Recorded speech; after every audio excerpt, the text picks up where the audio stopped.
Hello anime lovers, आप सुन रहे हैं कहानी एज ऑफ घोस्ट और आज हम जानेंगे इसकी आगे की कहानी को बिना किसी देरी के। इस एपिसोड की शुरुआत में फाउंडर लिनफेन को बताती है कि वेस्टर्न कॉन्टिनेंट की हिस्ट्री बहुत पुरानी है, वहाँ रोज कासल को ढूंढना बहुत मुश्किल होगा। वहीं पर सिस्टम से लिनफेन को मिशन मिलता है जहाँ उसे सोल गैदरिंग टेक्निक को ढूंढना था। मिशन रिवॉर्ड के तौर पर उसे 10 रेजरेक्शन पॉइंट मिलने वाला था। फाउंडर की बात सुनकर लिनफेन हाँ में जवाब देता है। लिनफेन के हामी भरते ही फाउंडर आगे कहती है, लिनफेन, भले ही हमारे पास बहुत सी किताबें हैं, लेकिन उनमें से ज्यादातर किताबें अलग अलग भाषाओं में हैं। तुम्हें सबसे पहले उन फॉरेन लैंग्वेजेस को सीखना होगा। इसके बारे में सुनकर भी लिनफेन दोबारा हाँ में जवाब देती है। फाउंडर लिनफेन को गुड लक कहती है, जिसके बाद लिनफेन वहाँ से चला जाता है। फाउंडर मन ही मन सोचता है, उसे क्या लगता है कि पढ़ाई करना खाने जितना आसान है। वहीं पर बुढ़िया कहती है, कितना अच्छा लड़का है, शायद वो अपनी बाकी जिंदगी लाइब्रेरी के अंदर ही बिताएगा। जिसके बाद सीन शिफ्ट होता है लाइब्रेरी के अंदर। एक लड़की लिनफेन के लिए बहुत सी किताबें इकट्ठा कर उसके पास ले आती है। वो हाँफ रही थी। वो आकर कहती है, मिस्टर लिन, ये रही वो सारी किताबें। वही लिनफेन जो कि सोफे के ऊपर लेटा हुआ था, वो उस लड़के की ओर बिना देखे ही कहता है,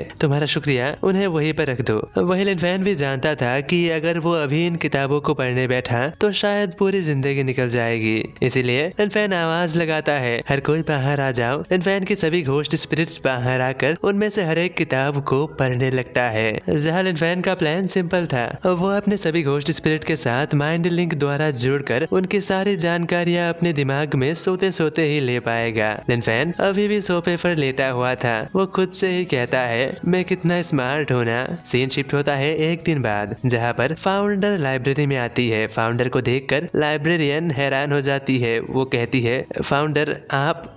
ये सुनकर फाउंडर सीधा सवाल पूछता है, क्या लिनफेन अभी भी यहाँ पर है? लाइब्रेरियन तुरंत ही हाँ में जवाब देती है। फाउंडर को लगा था कि शायद लिनफेन उससे मदद मांगेगा, लेकिन वो तो अकेले ही आ गया। जहाँ फाउंडर लाइब्रेरी के अंदर जाने ही वाला था, उससे पहले ही लिनफेन बाहर आ जाती है। फाउंडर को देखकर लिनफेन चौंक कर पूछता है, फाउंडर आप यहाँ पर? जहाँ फाउंडर लिनफेन को देखकर सवाल पूछता है, कैसे हो तुम लिनफेन? क्या तुम्हें कोई मदद चाहिए? लेकिन ये सुनकर लिनफेन हंसते हुए कहता है, नहीं, उसकी कोई जरूरत नहीं है, दरअसल मैंने सब कुछ पहले ही देख लिया है। लिनफेन की बात सुनकर फाउंडर की चेहरा देखने लायक था। वो हैरान हो चुका था। लिनफेन आगे कहता है, वेल, आपका बहुत बहुत शुक्रिया, आप ही की वजह से मैं आज रोज कासल को ढूंढ पाया। लिनफेन की बात सुनकर फाउंडर कहती है, दैट्स ग्रेट, लेकिन वो मन ही मन सोचती है, बस एक दिन में आखिर इसने ये किया कैसे? जिसके बाद लिनफेन अपने पास से एक नक्शे को निकाल लेता है, जिसे उसने लाइब्रेरी की किताबों में मौजूद जानकारियों के हिसाब से बनाया था। जिसके बाद लिनफेन नॉर्थ वेस्ट यूरोपियन कॉन्टिनेंट की एक लैंडमार्क पर पॉइंट करता है। वो बताता है कि शायद रोज कासल यहीं पर है और वो बुल कंट्री थी,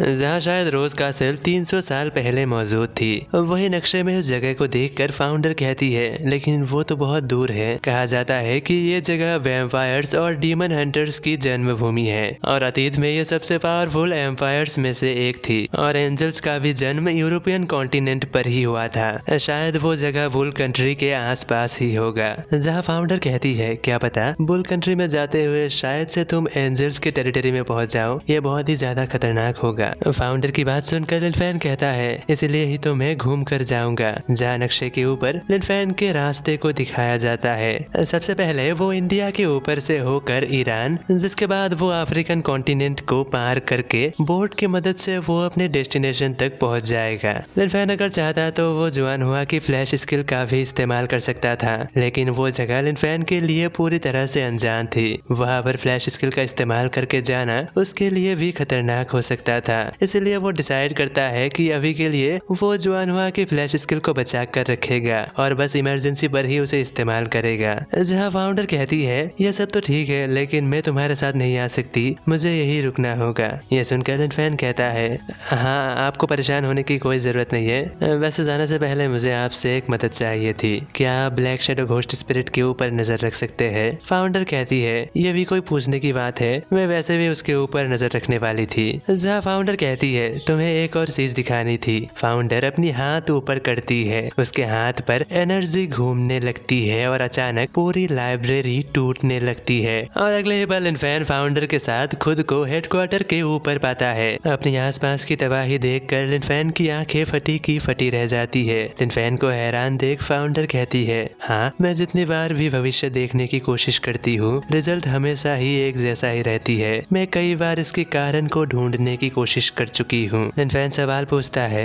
क्या इंसान और घोस्ट स्पिरिट्स की लड़ाई में ये सब हुआ है? यह सुनकर फाउंडर जवाब में कहती है, हाँ पहले मैं भी ऐसा ही सोचती थी, लेकिन अभी के जानकारी के हिसाब से घोस्ट टाउन की लॉर्ड और एंजल्स बस अपनी अपनी टेरिटरी को एक्सपेंड करना चाहती है, ना कि दुनिया को तबाह करना। जहाँ इस तबाही की कई संभावना हो सकती है, जैसे कि पिरामिड के अंदर से वो 12 एविल घोस्ट स्पिरिट आजाद हो चुकी हो, या फिर वेस्ट और ईस्ट के बीच में युद्ध छिड़ना, या शायद वेस्ट में हमारी जानकारी के अलावा भी और भी कई खतरनाक घोस्ट स्पिरिट होंगे। लिनफेन की बात सुनकर फाउंडर कहती है, हाँ ऐसा होने की संभावना भी है। अगर सफर के दौरान तुम्हें मौका मिले तो जितना हो सके उतना जानकारी इकट्ठा करना। यह सुनकर लिनफेन तुरंत ही हाँ में जवाब देता है। सीन शिफ्ट होता है हे चैंग सिटी लॉर्ड का मेंशन। जुआन हुआ की टेलीपोर्टेशन स्किल का इस्तेमाल कर लिनफेन वहाँ पे आता है। वहाँ आसपास बहुत सी फूलों के बगीचे थे, लेकिन बिना टोंग टोंग के फूलों की बगीचे भी लिनफेन को रेगिस्तान जैसा लगता है। तभी लिनफेन के पीछे से किसी की आवाज आती है। लिनफेन मुड़ के देखता है, ये और कोई नहीं मिस यान होती है।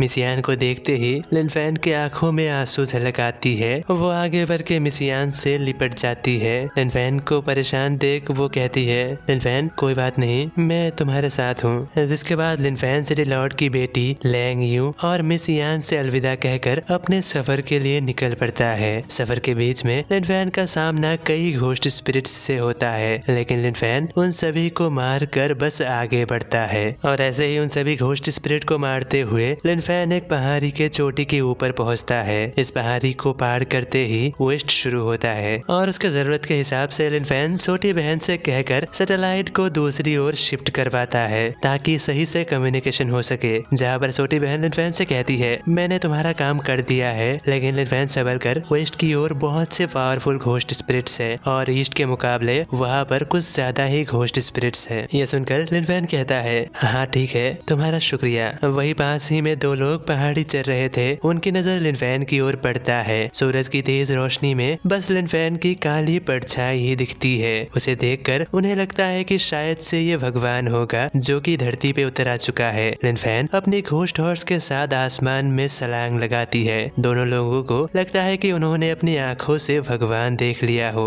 तुरंत ही दोनों अपनी अपनी घुटने पे आ जाती है। उनमें से एक कहता है, ये तो सच में भगवान है। वही दूसरा बूढ़ा आदमी कहता है, अपनी आंखों से भगवान को देखने के बाद अब अगर मैं मर भी जाऊं तो कोई पछतावा नहीं। जिसके बाद लिनफेन पहुंचता है दी चैंग द कैपिटल ऑफ पैंथॉन। लिनफेन के आसपास बहुत से लोग मौजूद थे। वो देखता है कि यहाँ पर लोगों से ज्यादा घोस्ट स्पिरिट्स है। लिनफेन मन ही मन सोचता है, क्या लोग धीरे धीरे खत्म हो रहे हैं? किताब के हिसाब से यहाँ हर कोई अलग अलग भगवान को पूजते हैं। जिसके बाद लिनफेन खुद से ही सवाल पूछता है, क्या सच में भगवान के आशीर्वाद की वजह से यहाँ पर कोई भी इविल स्पिरिट नहीं है? लिनफेन क्यूरियस होकर शहर को ही देख रहा था। तभी अचानक उसके पास एक खूबसूरत सी लड़की आकर उसके बारे में पूछती है। लिनफेन खुद को सुनार बताता है और बताता है कि वो वेस्ट की ओर से आया है। शहर में फेस्टिवल चल रही थी। वो खूबसूरत सी लड़की लिनफेन को अपने घर दावत के लिए इनवाइट करती है। सबसे पहले तो लिनफेन मना करता है, लेकिन ये सोच कर कि वो इस शहर के बारे में और इसके कल्चर के बारे में और भी जान पाएगा, वो जाने के लिए मान जाता है। तो अब कहानी में आगे क्या होगा? क्या उस घर में लिनफेन के लिए इंतजार कर रही है एक और नई मुसीबत या नहीं? इन सभी सवालों का जवाब जानने के लिए देखते रहिए आगे आने वाले एपिसोड्स। मैं मिलता हूँ अगले किसी वीडियो के साथ, तब तक के लिए बाय बाय।